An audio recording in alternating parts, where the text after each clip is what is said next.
we started by talking about destination plastic surgery, but this isn't about somebody going to Mexico to save money. This is quite the reverse, Dr. Raban. Yeah, no, I think that's really cool, very important to make this clear distinction.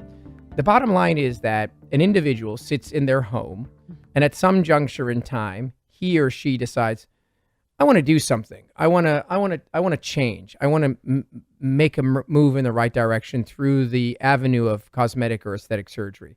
The next question they need to do is figure out where the hell they're going to do it. And you have three options. You have option number one, stay locally. Option number two, go internationally or abroad or some, what traditionally means destination medicine, which is like go to Costa Rica and save some money. And then option number three, which is what Crystal, my patient who's on the line, did, is actually do the homework and incur the extra inconvenience, but go wherever you feel the best is because you deserve it. And so, Crystal, thank you so much for being on. Crystal's a patient of mine that we did a mommy makeover on, that we did together on Extra. And she's superb and wonderful and has been kind enough to join us today. How are you? I'm good. Thank you. I'm happy to be here. Thank you. So, Crystal, what I want to really do is let's talk about, if you can help our listeners, because some people are really research savvy and some people don't even have the foggiest what to do or where to begin. So if you could just imagine you were trying to coach a woman in Wisconsin, in some town, like, I want to have a mommy makeover, but I don't even know where to begin. And I have this funny feeling there isn't really the best people out here. So take us through that process for us. Okay. Well, so first of all, I have to touch base on the fact that I had gained weight. I'd made all these mistakes that had gotten me to the point of my body being where it was, that made me extremely unhappy.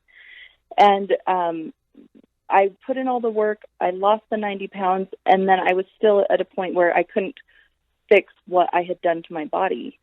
And so, meaning that you had excess skin, and let's speak specifically for people who don't know. So you had excess skin in your abdomen, and additionally your breasts had lost a lot of volume, and on top of that they started to sort of sag and point downwards, right?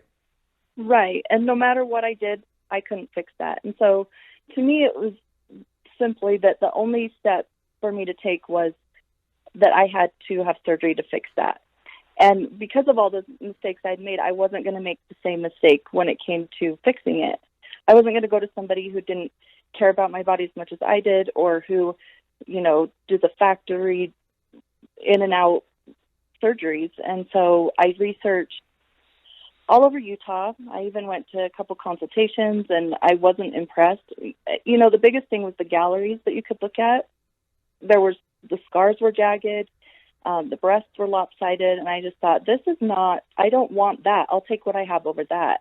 So you went, I'm going to interrupt you just a little because I think that you just hit on such a great topic, which is, so basically what you did, which is what I think most people in America will do, which is you made the decision, you did your homework. Obviously, you're going to go to your local area, especially when you're in a reasonably or close to a reasonable metropolitan city. And what you did is you went and you met these doctors, and I'm going to ask you to elaborate just a little bit more. She said factory, that kind of sent the antenna up. Yeah. So, and the bottom line, and I'm going to say the general, and then you talk about the specifics, something didn't feel right or resonate. And you decided that if it doesn't feel right, I'm not going to settle. I'm not going to be like, well, exactly. I'm here. This is what it is. It's Utah. It's good enough, whatever. So tell me in a little bit more detail so that people, because sometimes people have that gut feeling and they don't know how to put their finger on it. So you touched on, obviously, the gallery. I mean, listen, at the end of the day, if you go on to a doctor who's a cosmetic surgeon or a plastic surgeon and you don't like the overwhelming majority of his work, I mean, that's a huge red flag. But what else were some of the other things that didn't resonate with you that kind of forced you to look outside the box? Well, first of all, they should have their best pictures on their gallery. And if they do, then I wasn't impressed. And when you talk to the doctors, it's kind of like they're giving you the same answers they're giving everyone else. This is what you do. This is why. Yeah, sure, you're a candidate. I would do this. This is generally what I do. It wasn't anything specific to me or what I needed, but it was just what they told everyone that came in. I mean, Utah is a pretty high plastic surgery state, It is. but it's also just in and out. People are competing price wise, and it's kind of like it doesn't matter what you get because people are going to go locally. And to me, I thought, well, just because I live here doesn't mean I should have to settle for what's here. Yeah, and so I actually went out and I researched New York, I researched Florida, I researched California, Texas, and honestly, the only gallery I was impressed with was yours. You focused on even a gallery on the scars and how they look, and they were straight, and you took pride in the way the breasts were even and they looked natural. And I thought, you know what, that's what I want, is someone who actually cares about the human body, not to make it Barbie or to make it over exaggerated, but to make it look aesthetically like it should, like you didn't even have surgery.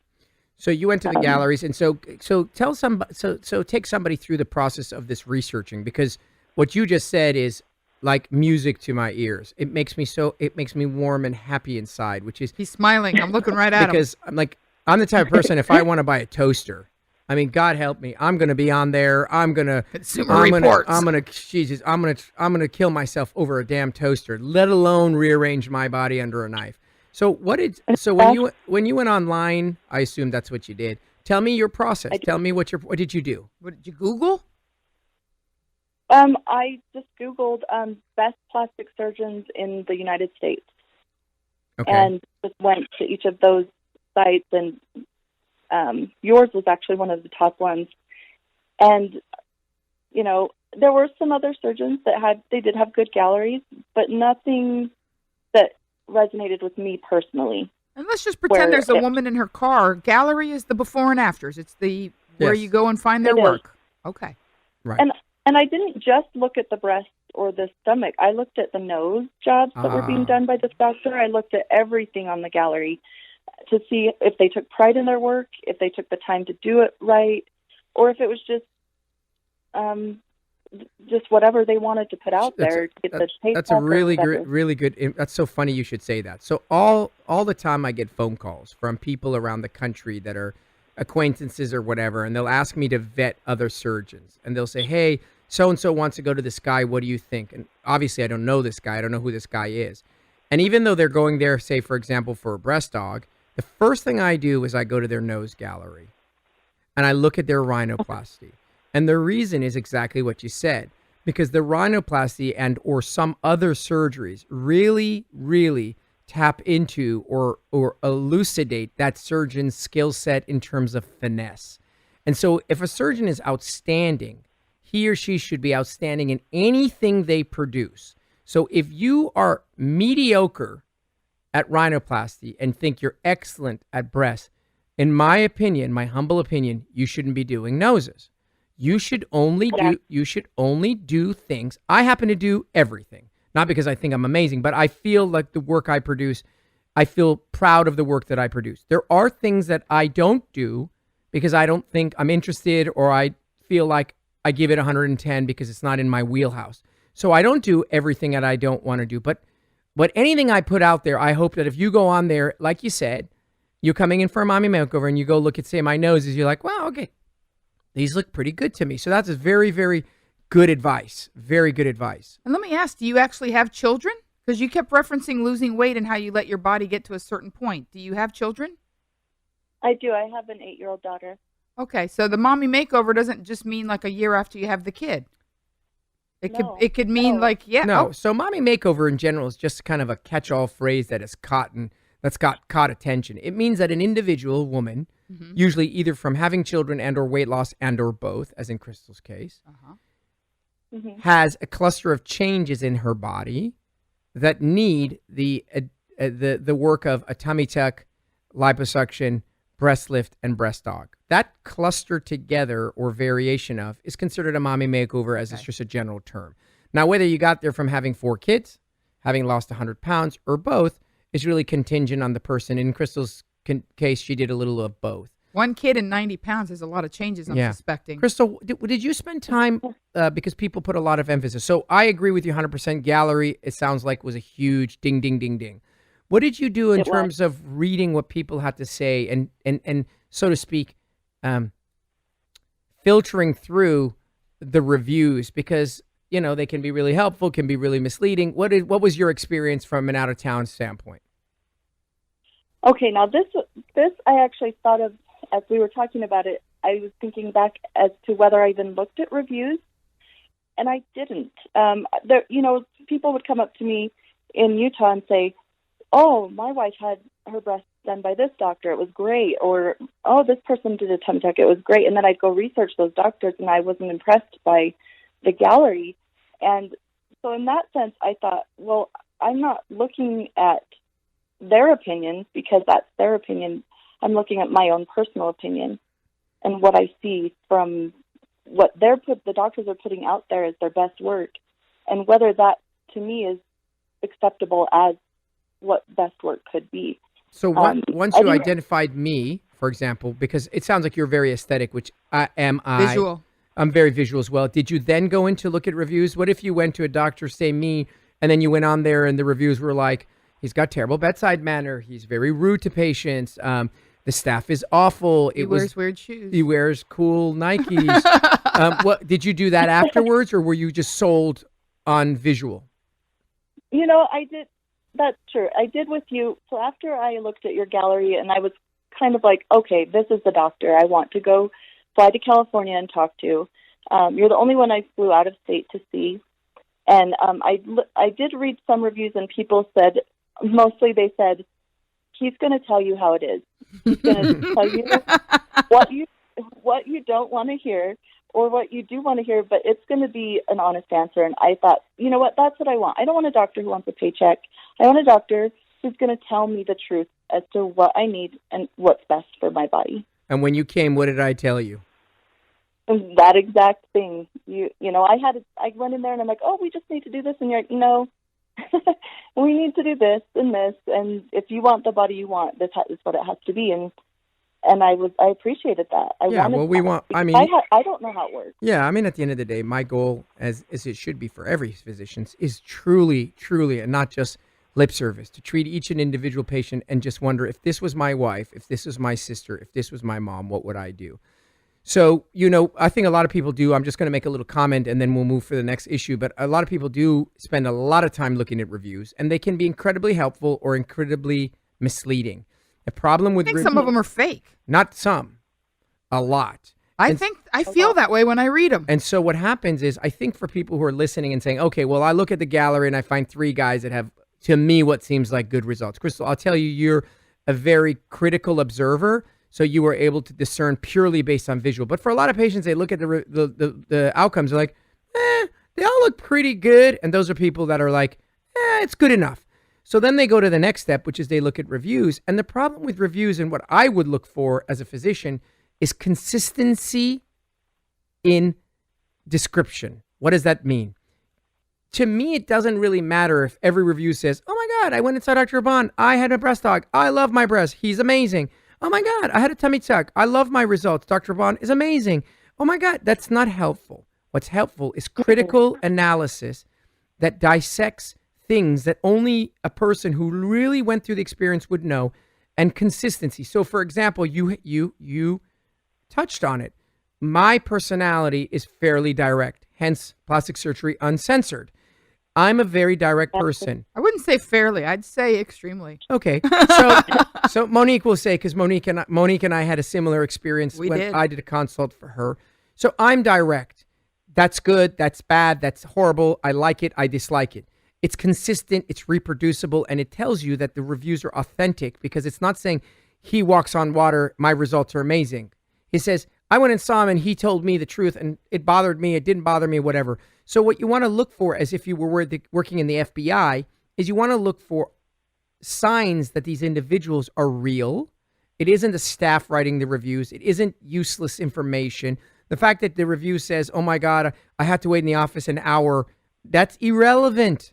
What matters is, was the guy's work outstanding? Was he a decent human being? And did he make you feel safe? So exactly. Yeah, go ahead. I was just going to say, the other thing to touch on as far as reviews go is you have to consider people's perspectives as to what they're saying in the review. Like for me, for instance, I've had a weight issue my whole life. And so to me, it was very important to have people talk about why they were doing it versus some people who are like, well, I just want big boobs, but I've been skinny my whole life.